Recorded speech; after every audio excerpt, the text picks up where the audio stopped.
Let's return to This Week in America. Here's your host, Rick Bratton. Welcome back, everybody. Coast to Coast, This Week in America. As the Journey Begins by George Mills is an intimate and inspiring story of a God-fearing man on a journey to find his soulmate. A journey he describes as a search of a beautiful wildflower to have as his beloved soulmate for life. George C. Mills was born in Jones County, Mississippi, raised in the small community of Mulberry, surrounded by family and friends who instilled in him the values of faith in God and the importance of hard work. He credits these lessons for shaping him as the man he is today.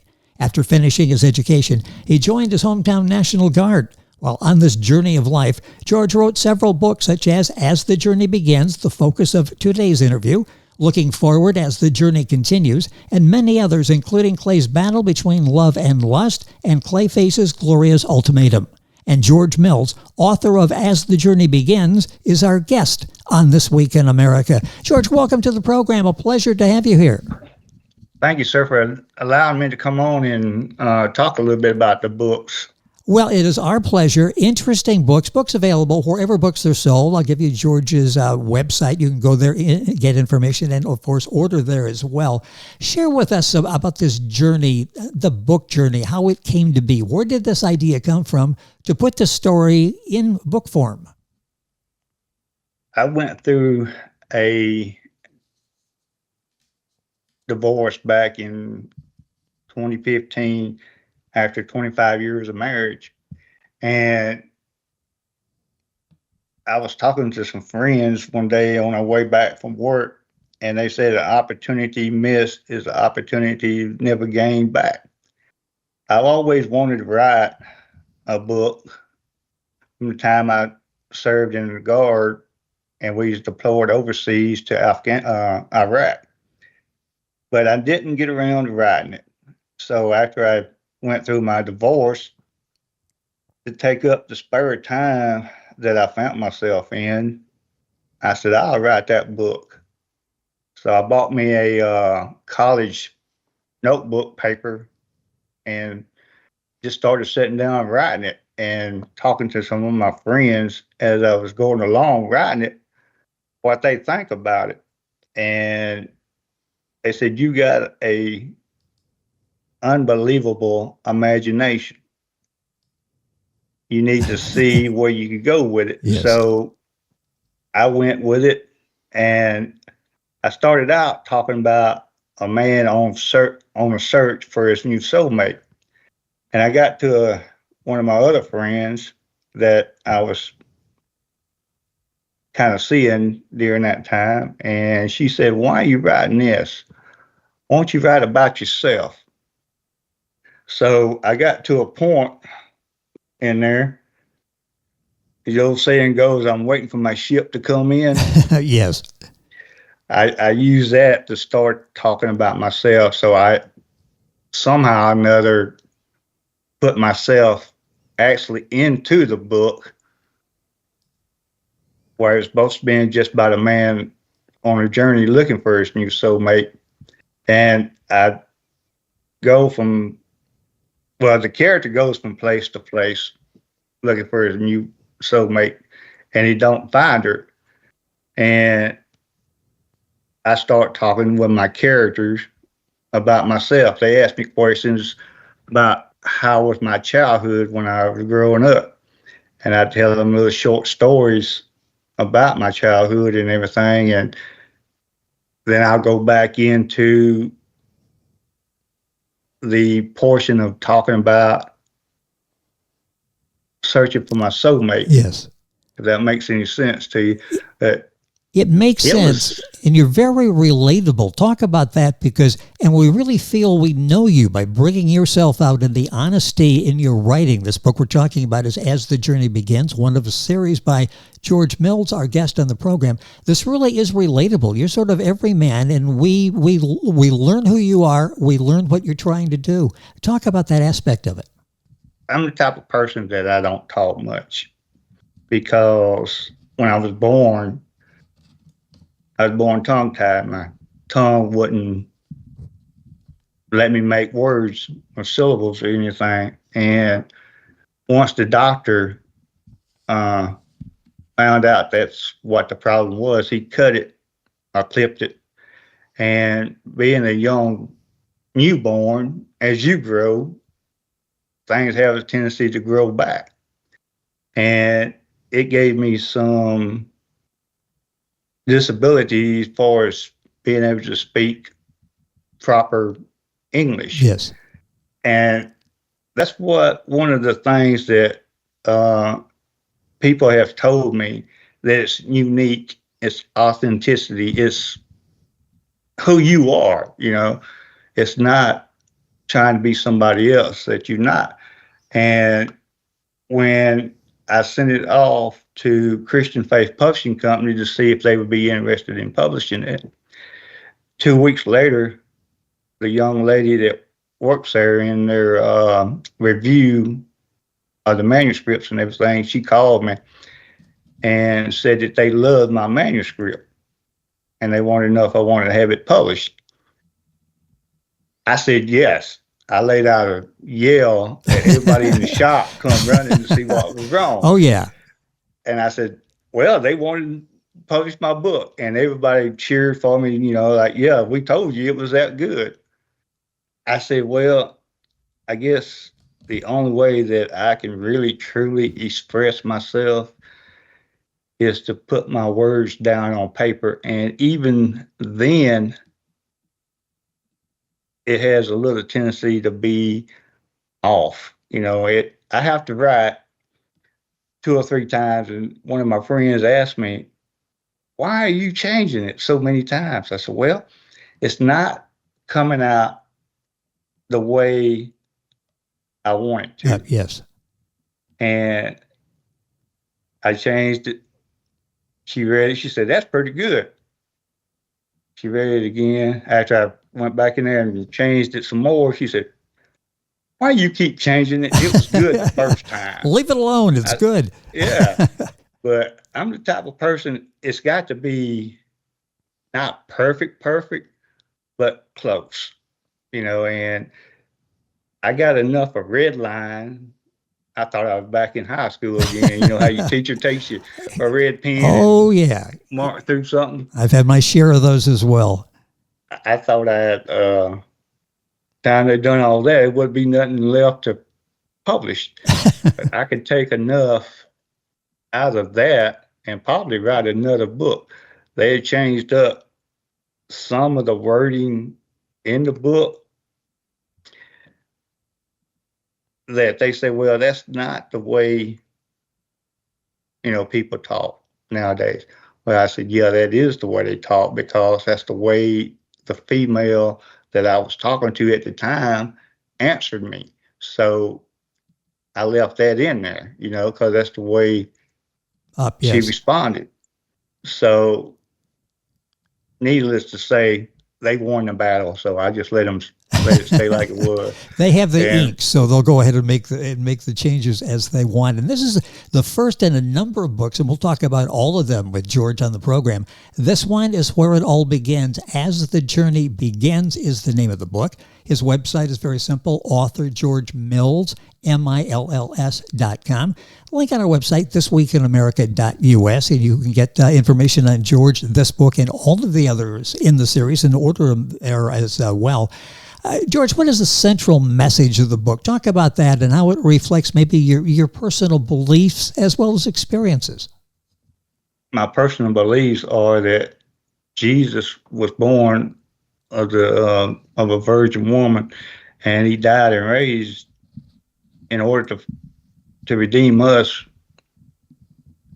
from our damnation of hell, because that's not what he created hell for. He created it for Satan and his followers that chose to follow him that day out of heaven.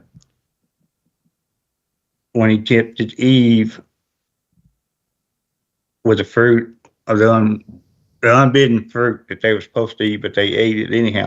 And a lot of people say, and I probably have said it too, if it wasn't for a woman, we wouldn't be living in the situation that we were living in with sin. But that's not the case. If you stop and think about it, God gave them a choice. And Adam, he had the choice not to eat of the fruit. He could have said no, but he did it anyway. So it's not Eve to blame. It's Adam who is at Yes. fault because he didn't have to partake of it. He knew God told him not to eat of it, but he did anyhow. So, you know, when we want to blame our helpmate, stop and think. She might be right or she could be wrong. It's up to the person that's living a godly life or trying to live a godly life. We are not perfect by no means. And that's why I personally need Jesus walking beside me with each and every step that I take. And I can only give him the praise and glory for giving me the ability to use my imagination in writing these books. I use a lot of scriptures out of the book to explain the situation that I went through, and using his words is very comfortable and knowing that he is the one that's in control of our lives. And I give him all the praise and glory for these books. I never once imagined that they would take off like they have or get so much praise as they have because I know myself and I know what my limitations are, and I never expected to have written something other that people, like you said, can relate to and Yes. everything. I never expected that, but I give God the credit for allowing me to use that imagination to do that. And I hope and pray that someone out there that reads the book who may never pick up the Bible will see the scriptures and how they relate to my life, and they can relate their life to it and accept Jesus as their personal Savior, as I did when I was a young boy. You know, it's interesting because you have that religious aspect. You use scripture very effectively in telling your story, and there are romantic themes as well in the book. Talk about balancing the two. You've got spiritual, you've got romantic themes of both, and you do an excellent job in using these together during the course of the book. How challenging was that for you to do both, to be romantic and to be spiritual?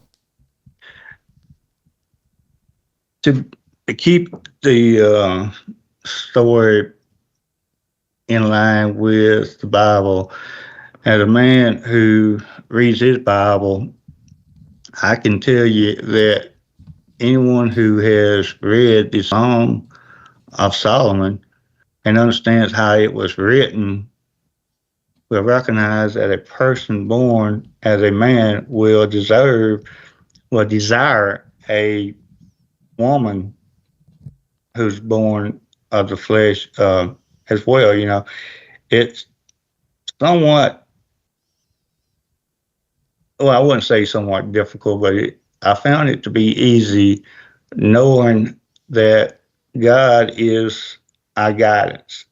He put his words there, and if we believe in them and follow them accordingly to the way he wants us to, and I personally don't always do it. You know, the Paul says he was the king of sinners. I always say, well, Paul ain't never met me yet. He thinks he's the king of the sinners. He hadn't met me. And that's nothing to be proud of, but it shows that I can humble myself and realize that I am a sinner and that I need Jesus in every walk of my life that I take. And that's why he seeks a woman who has the same mindset of following God's commandments. To have a woman as his soulmate, and the woman to have a man as her helpmate.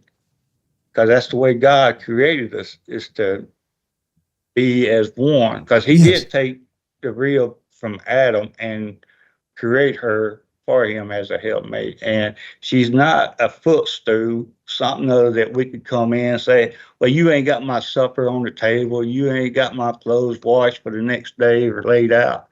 That's not the way marriage is meant to be in my eyes. It's give and take. You help her and she helps you. She's not there to cater to your every need, and you're not there to cater to her every need. She's got to be not self-efficient, but she's got to be efficient to where she can stand on her own if need be. She can take care of the family. And that's what a lot of men have a tendency to think, that a woman is supposed to stay home and take care of him.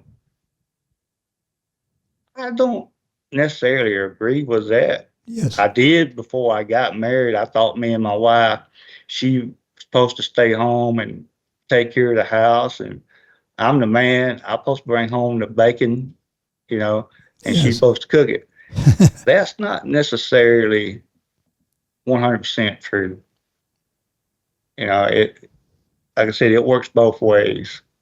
You bring that out so well in the book. Now, the name of the book, this is the first in the series, is As the Journey Begins. George Mill is our guest and the author of the program, George Mills, M-I-L-L-S. The book is available wherever books are sold. If you go to his website, which is very simple, authorgeorgemills.com, information on this book and all of the books that he has written. Time is going by so quickly, so many interesting facets of this book to talk about. What inspired you to write about your quest to find a noble and virtuous woman who honors God first, and what message do you hope, maybe more importantly, the readers take away? What was the inspiration to write this story, and what do you hope the reader is? When they get done, finished reading this, what do you hope the takeaway is?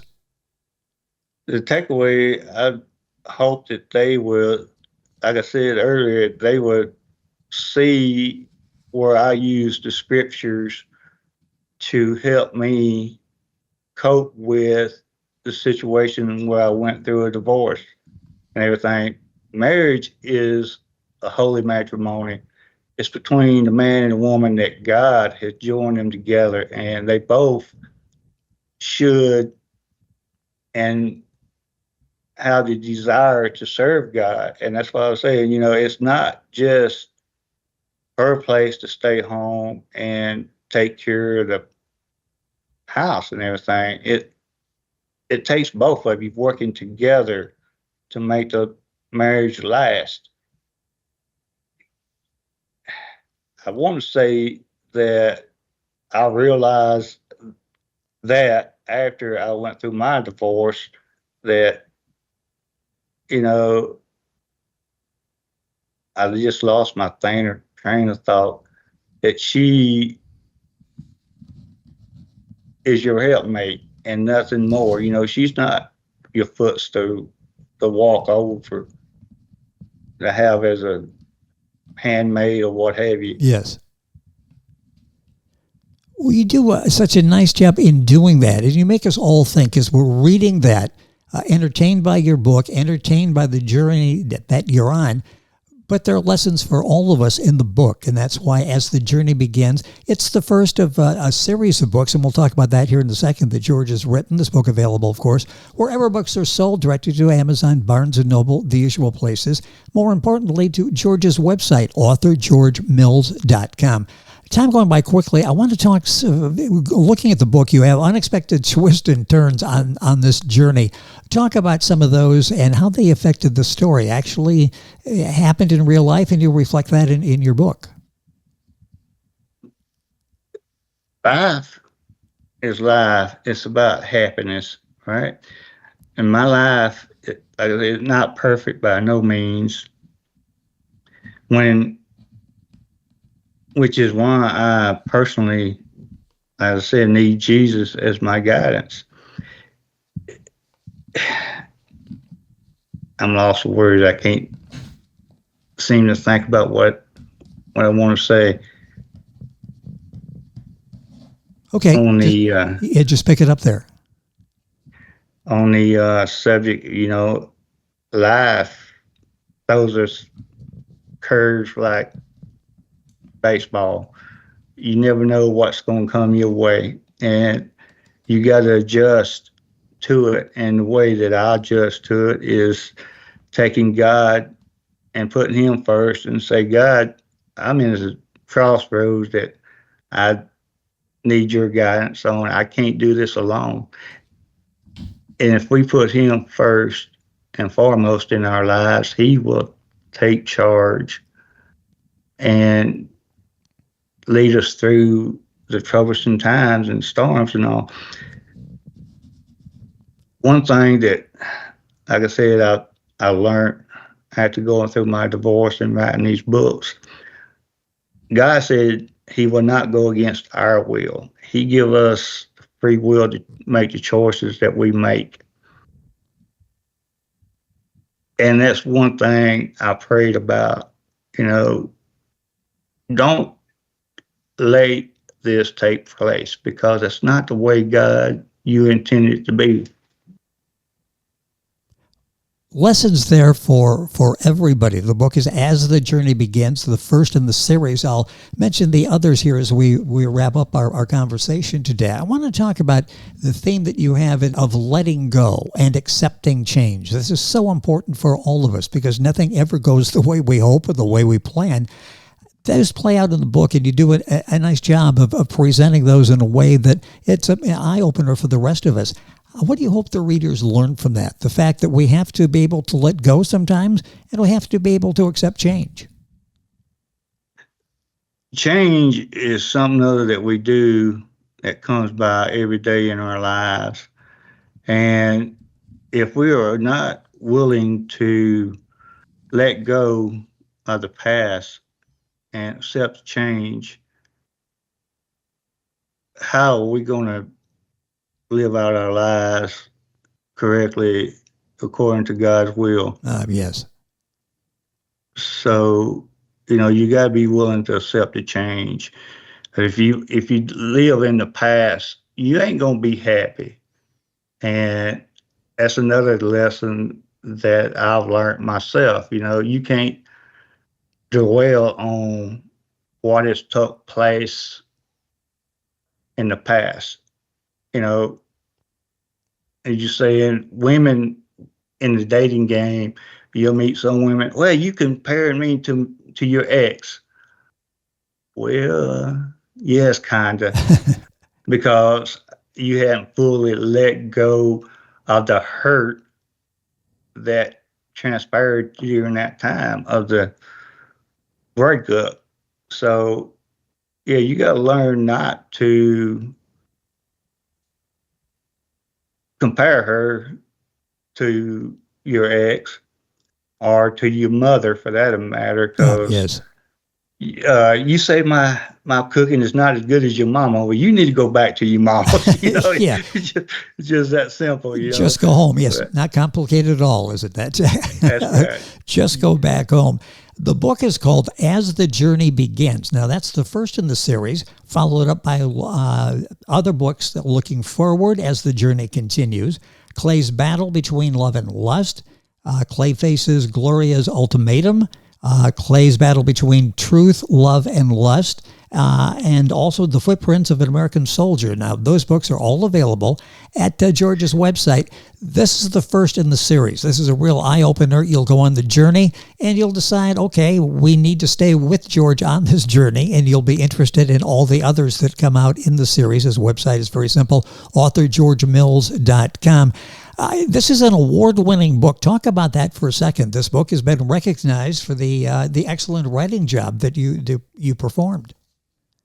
That itself was a surprise to me because I was doing something other, and I received this phone call from Author Perspective Press saying that my book has been recognized by a Glade Award and wanted to know if I wanted to go to Atlanta, Georgia, and received the award. And I thought they were just messing with me because there's a lot of scam that goes on out there in today's society.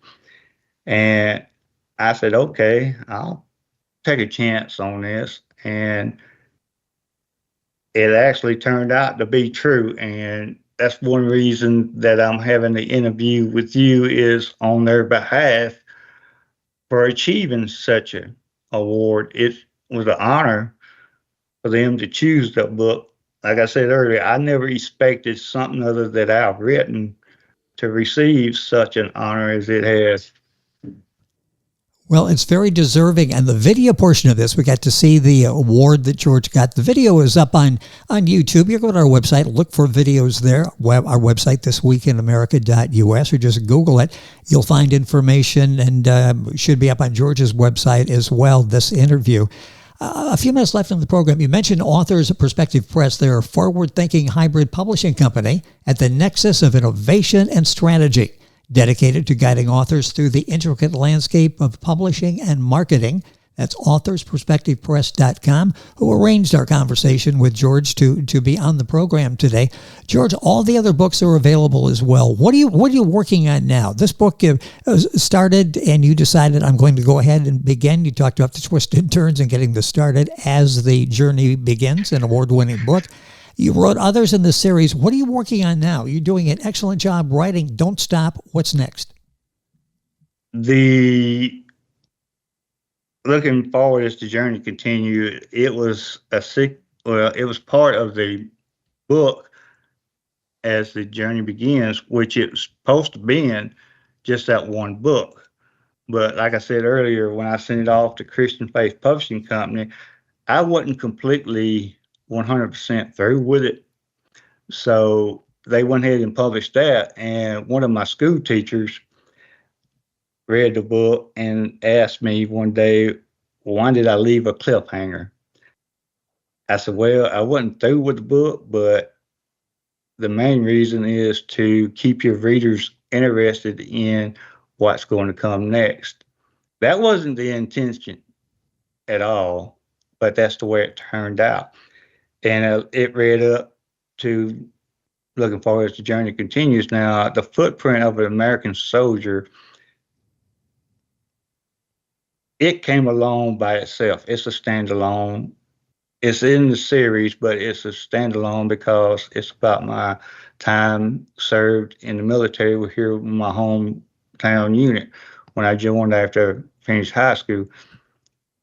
Then they wanted to know what happened next after reading Footprint of an American Soldier, because it kind of ended in a cliffhanger too. That brought me to Clay's Endless Dreams. And that's basically what the character is going through in his search for a new soulmate. It's a dream that takes him to different places in his search for her. And one of my friends asked me, said, when's the dreams on the end? I said, dreams don't end. Whenever you stop dreaming, life has no meaning to it. Yes. So that led into, if you go on Goodreads and look up Clay's Endless Dream, at the 100 reviews that it received off of Goodreads, the readers are asking for a sequel. What happened to what transpired between Gloria and Clay as far as the ultimatum go? So I had to sit down and write Clay faces Gloria's ultimatum. It's a choice that he had to make. Either you choose me or we done. You on your way out. So I had to give him the answer to that. And Clay's battle between true love and lust is, to me, one of the most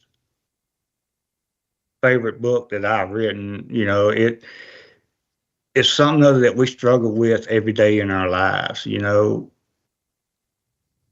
when we looking at a woman or a woman looking at a man? Is it lust that drawed her attention to him, or is it her looks that draws his attention to her? And I actually talked to a lot of people about that, like, what was it that drove you to want to be with this person? Vice versa, man versus woman. Yes. And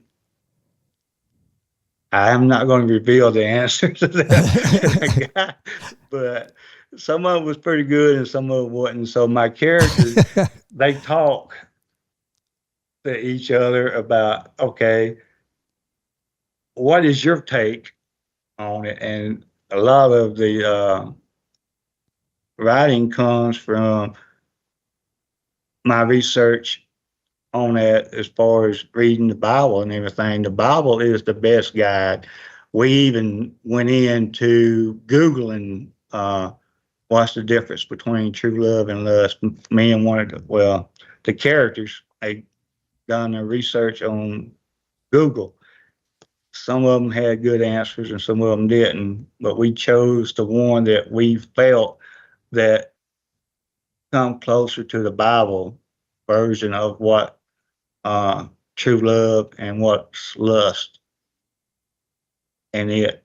And yes, what's the project that I'm working on right now is Clay finally finds his true love, and hopefully it'll be out sometimes this coming year, because I'm trying to see where these books are going to lead to before I put any more money into publishing books, because it's not cheap.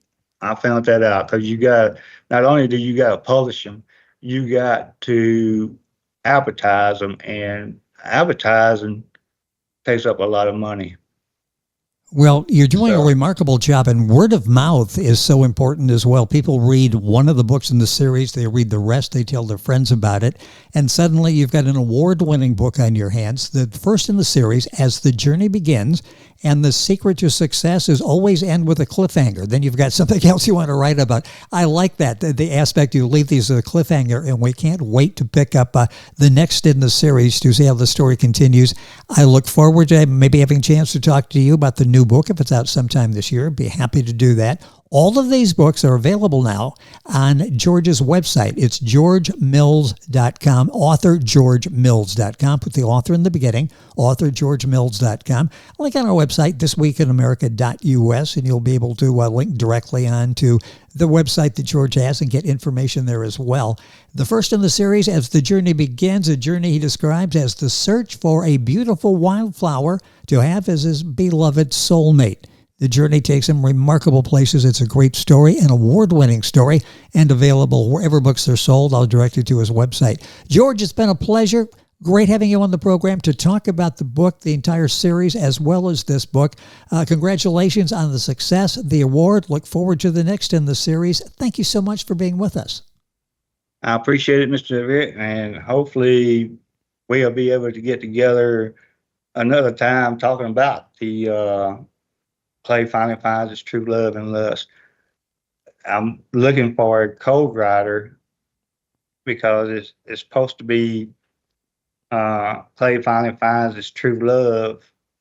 She's going to be a co-writer in the final chapter of that book, and I believe it's going to be a pretty good one if I can ever get it completed. Well, I hope you do. That's sort of the cliffhanger we'll leave this program with, and George's stories as well. And by the way, if you go to his website, authorgeorgemills.com, you'll get updated on how he's doing with the new publication, when it's out, where it's available, all that information. Follow George and his books at his website, authorgeorgemills.com. And a link for today's program on our website, thisweekinamerica.us. And we are back on today's program right after these messages. This Week in America is online. You can visit our website, thisweekinamerica.us. Scott Pinkerton, associate producer of This Week in America. Jay Anderson, segment producer. Ben Watson, webmaster. Otto Bechet, director of engineering and TV production. This Week in America produced and is a trademark of Blue Funk Broadcasting, LLC. For information on all of our guests and to listen to this week's show, our website again at thisweekinamerica.us. And I'm Sean Bratton, executive producer of This Week in America.